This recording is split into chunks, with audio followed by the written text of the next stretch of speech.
Okay, today we are going to make the first part of our clay bird bath.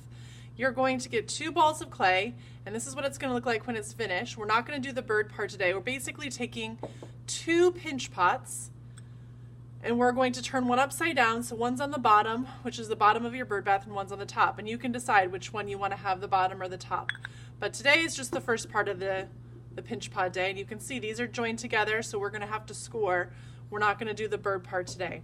If you don't remember how to make a pinch pot from kindergarten, you roll a ball of clay. You want to get it nice and smooth and round as possible. Kind of pushing it between your hands so it's a nice round ball. Once it's smooth and round and there's no lumps in it, push your thumb into the middle, almost all the way to the bottom. And then you're going to pinch a little and turn it a little. If you pinch it too much and don't turn it, it basically gets lumpy. And you can see this is kind of lumpy right now. So what I'm doing is I'm going to pinch it and turn it, and it's going to open up into a little pot. Now that's too thick, it's too lumpy. I don't like what that looks like. So as I'm working with my clay, I'm looking at it with my eyes, and I'm feeling it with my fingers. I'm noticing when there's something that's not looking good. If it's too lumpy, like right here, it's too thick, so I'm going to pinch that a little bit more. I'm noticing there's a few little cracks, so I'm going to dip one finger into the water and rub out those cracks. If I just use one finger, it won't get too muddy. Now I'm going to keep pinching and turning until my pinch pot gets nice and smooth, and I'm going to smooth it out with my finger on the inside.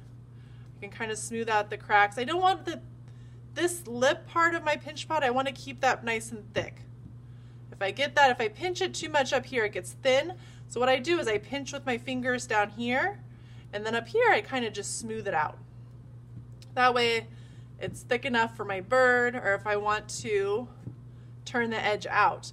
Now the outside needs a little bit of work, so I'm going to take my thumb, I'm going to kind of smooth that out a little bit. You guys will have all your class time to make your pinch pots look good, because it's a lot easier when they're separated to make them look good. Once you join them together, it's a little bit trickier. So you can add any kind of designs you want. If you want to add designs, you can just spend your time making your pinch pot nice and smooth.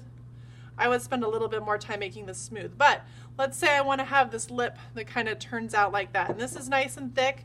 This one doesn't look like it's as thick, so I'm not going to do this one, but I might be able to turn this out a little bit. Remember, little teeny pinches. If I push too hard or too much, or if I'm not looking at what I'm doing, I might not end up with what I want. So that kind of gives it that hat sort of look. And I might be able to take my pointy tool, make little dots on top of that if I want to. If I hold it underneath with my finger and just gently push down, that makes kind of a little hole. If I don't hold underneath it though with my finger, it might just poke it all the way through. So I could do that. Now once I'm ready to join them together, and again I want you guys to spend your time making each of your pinch pots really nice looking, but you do have to score. Scoring is super important when you're using clay and you're joining 2 pieces together. So scoring means I'm going to scratch the surface. So this is going to be the top and this will be the bottom. If I just stuck them like that, they would fall apart. I have to score, but before I do that, I'm going to write my name on the inside of the bottom one. So I'm Mrs. D. Just use your pointy tool. And I want you to write 3 and then your teacher's initials. So this next part is called scoring. You scratch where the clay is going to touch, and that is not enough. If I just scratched it that much, it would fall apart.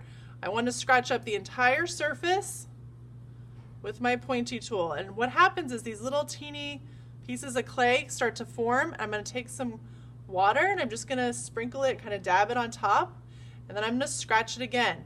And you need that muddy clay part to kind of start to form. See how it's starting to get muddy? That is the glue that holds the clay together. So a little bit more water since this clay is a little bit more dried out. And now it's looking like it's pretty muddy. That looks good. That's the glue. Now I've also got to do it to the bottom of this one. So I can either put it down on the table if that's helpful. I'm scratching. This kind of stuff that's on my pointy tool, that's really good glue, so I'm just going to wipe that off. I'm going to add some water. I'm going to scratch it again. Get that water mixed in with those scratches, and you can see now it's really scratched. All that clay kind of gets scratched in there, and that's nice glue on my pointy tool, so I'm just going to kind of wipe that off. Okay, so now my two pieces are scored. I'm going to gently push them together, kind of twist it.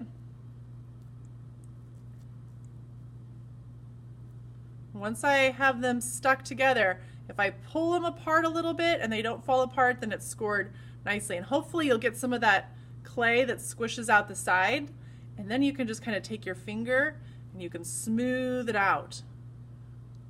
And that works really well. So now my clay bird bath is stuck. And we will wrap these up, and then the next week we'll make any finishing touches and we'll make our bird.